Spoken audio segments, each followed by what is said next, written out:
పాలనా విషయంలో deputy CM Pawan Kalyan తనదైన ముద్ర వేస్తూ ముందుకు సాగుతున్నారు. తాజాగా స్వచ్ఛాంధ్ర కార్పొరేషన్ కార్యక్రమాలు, కార్పొరేషన్ కు మంజూరైన నిధులు, రాష్ట్రంలో వ్యర్థాల నిర్వహణపై పవన్ సమీక్షించారు. ముఖ్యంగా 4 ఏళ్ల క్రితం 2000 కోట్లుగా ఉన్న నిధి కాస్త ప్రస్తుతం 7 కోట్ల రూపాయలే ఉండడంపై మంత్రి పవన్ కళ్యాణ్ అసంతృప్తి వ్యక్తం చేశారు. దీనిపై సమగ్ర నివేదిక ఇవ్వాలని ఆదేశాలు జారీ చేశారు డిప్యూటీ సీఎం.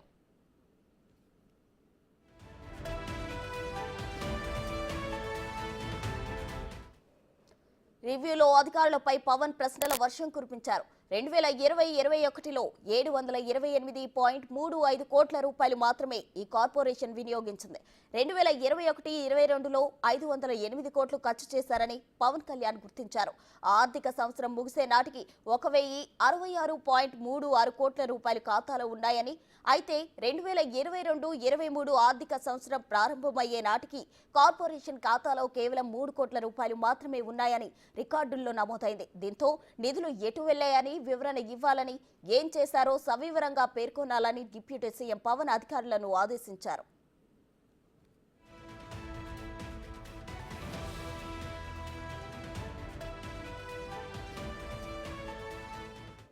ఆర్థిక సంవత్సరంలో కేంద్రం నుంచి 70 కోట్ల నిధులు మంజూరయ్యాయి. కాగా రాష్ట్ర ప్రభుత్వం 20 కోట్ల నిధులు అందించింది.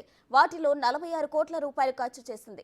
2023-24లో కేంద్ర రాష్ట్ర ప్రభుత్వాల నుంచి వచ్చిన నిధులు, వాటిపై వచ్చిన వడ్డీతో 239 కోట్ల నిధులు సమకూరగా 209 కోట్ల మేర ఖర్చు చేశారు. ప్రస్తుత ఆర్థిక సంవత్సరంలో ఇప్పటికీ మిగిలినవి 7.04 కోట్ల రూపాయలు మాత్రమే. ఇవి 5 నెలల జీతాలకు మాత్రమే సరిపోతాయి. దీంతో అసలు నిధులు ఏమయ్యాయని పవన్ అధికారులపై ప్రశ్నల వర్షం కురిపించారు. పవన్ ప్రశ్నలతో కంగుతిన్న అధికారులు వివరణ ఇచ్చుకోలేని స్థితికి చేరినట్లు తెలుస్తోంది.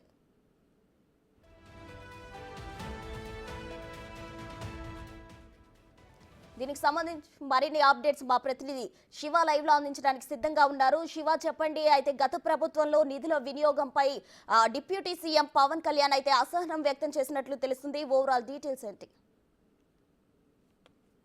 ప్రస్తుతం మొత్తం మీద చూసుకుంటే ఆంధ్రప్రదేశ్లో నిధుల మళ్లింపు ప్రక్రియ కొనసాగుతూ ఉంది. అది కూడా ఉప ముఖ్యమంత్రిగా బాధ్యతలు స్వీకరించిన పవన్ కళ్యాణ్ శాఖ నుంచే ఇది జరగటం చాలా చిత్రంగా ఉంది.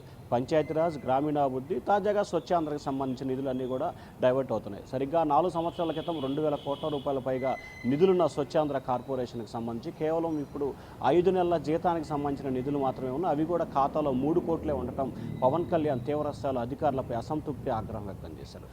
గత 4 సంవత్సరాల కాలంగా 2000 కోట్ల రూపాయలు ఉన్న నిధులు ఇప్పుడు 3 కోట్ల రూపాయలు చేరుకోవటం ఏంటి, అది కూడా 5 నుంచి 7 నెలలకే జీతాలు చెల్లించే వరకు నిధులు ఉండటం ఏంటని, అసలు ఎవరి అనుమతితో నిధులు మళ్లించారు, ఆ నిధులను ఎవరి కోసం ఖర్చు చేశారు, దేనికోసం ఖర్చు చేశారు అనేది తనకు సమగ్రమైన వివరాలు, నివేదిక ఇవ్వాలని చెప్పి పవన్ కళ్యాణ్ అధికారులు అయితే ఆదేశించారు. ఒకసారి మనం వీటిని కనుక పరిశీలిస్తే 2020-21కి సంబంధించి 728 కోట్ల రూపాయలు వినియోగించారు. 21-22కి 508 కోట్లు, అలాగే ఈ ఆర్థిక సంవత్సరం నాటికి 166 కోట్లు వినియోగించారు. 22-23 ఆర్థిక సంవత్సరం పూర్తయ్యేసరికి కేవలం నిధులు 3 కోట్ల రూపాయలు ఉన్న పరిస్థితి కనిపించింది. అసలు ఈ నిధులు ఎక్కడికి వెళ్ళా, ఏమయ్యాయి? మన పంచాయతీరాజు సంబంధించి కూడా రాష్ట్రంలో డయేరియా పెచ్చివిలుతున్న నేపథ్యంలో ఏదైతే డయేరియా నివారణకి చర్యలు తీసుకోవాలని చెప్పి ప్రభుత్వం ఆదేశిస్తుంటే ఆ శాఖ అధికారులు పంచాయతీరాజ్, గ్రామీణాభివృద్ధి, నీటిపారుదల నిధులు లేవని ఒకే ఒక సాకు చెప్తున్నారు. కేంద్ర ప్రభుత్వం నుంచి నిధులు ఎక్కడికి పోయాయని చెప్పి ఆ రోజు కూడా పవన్ కళ్యాణ్ గట్టిగా ప్రశ్నల వర్షాన్ని సంధించారు. తాజాగా చూసుకుంటే ప్రస్తుతం అదే పరిస్థితి కూడా స్వచ్ఛాంధ్ర మిషన్లో కొనసాగుతుంది. ఏదైతే 2016-17లో అప్పుడు కేంద్ర రాష్ట్ర ప్రభుత్వాల్లో రాష్ట్రం కూడా స్వచ్ఛాంధ్రగా నెలకొనాలి, పారిశుద్ధ్యంపై తీవ్రస్థాయిలో యుద్ధం చేయాలి అనే నినాదంతో కూడా అప్పుడు ఈ కార్పొరేషన్ని అప్పటి ఆంధ్రప్రదేశ్ ప్రభుత్వం అంటే చంద్రబాబు సర్కార్ ఏర్పాటు చేసింది. ఆనాటి నుంచి కూడా దీనికి నిధులు కేటాయిస్తున్న పరిస్థితి కనిపిస్తూ ఉంది. వస్తున్న నిధులను కూడా వాటికి వడ్డీతో సహా ఒకవైపు జమ అవుతూ ఉన్న పరిస్థితి కనిపించింది. అయినప్పటికీ నిధులకు సంబంధించి కూడా పూర్తి స్థాయిలో డైవర్ట్, అంటే ఏదైతే జగన్మోహన్ రెడ్డి సంక్షేమ కార్యక్రమాలు చేస్తున్నారో వాటన్నిటికీ కూడా ఈ నిధులని డైవర్ట్ చేయడంతో ఈ నేపథ్యంలో పారిశుద్ధ్యానికి సంబంధించి కానీ, అభివృద్ధి విషయంలో కానీ, లేకపోతే సీజనల్ వ్యాధులు వస్తే వాటిని నివారించడంలో కానీ నిధులు లేక అధికారులు తరలబట్టుకుంటున్నారు. సో గతంలో ఏం జరిగిందో తనకు తెలియదు. ఇక నుంచి మాత్రం అటువంటి పరిస్థితి ఉత్పన్నం కావడానికి వీల్లేదు.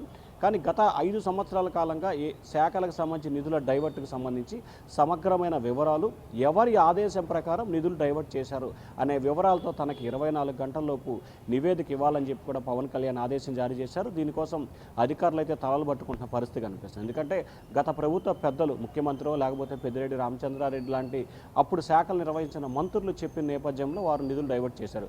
కానీ ఎక్కడా కూడా అధికారికంగా వారు నిధులు డైవర్ట్ చేయమని చెప్పి అధికారికంగా చెప్పలేరు.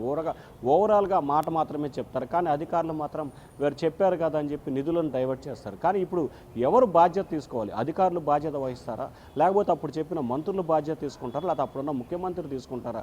కానీ ఎవరు తప్పు చేసినా అంతిమంగా నష్టపోతుంది మాత్రం ప్రజలే అనే పరిస్థితి ఉత్పన్నమవుతుంది. సో ఈ నేపథ్యంలో దీనిపై సమగ్రమైన వివరాలు కావాలని చెప్పి పవన్ కళ్యాణ్ అయితే అధికారులను ఆదేశించారు. మరి ఏం చేస్తారు, ఏం చేయబోతున్నారు అనే ఉత్కంఠ అయితే ప్రస్తుతం కొనసాగుతూ ఉంది. ప్రస్తుతం థ్యాంక్ యూ శివ.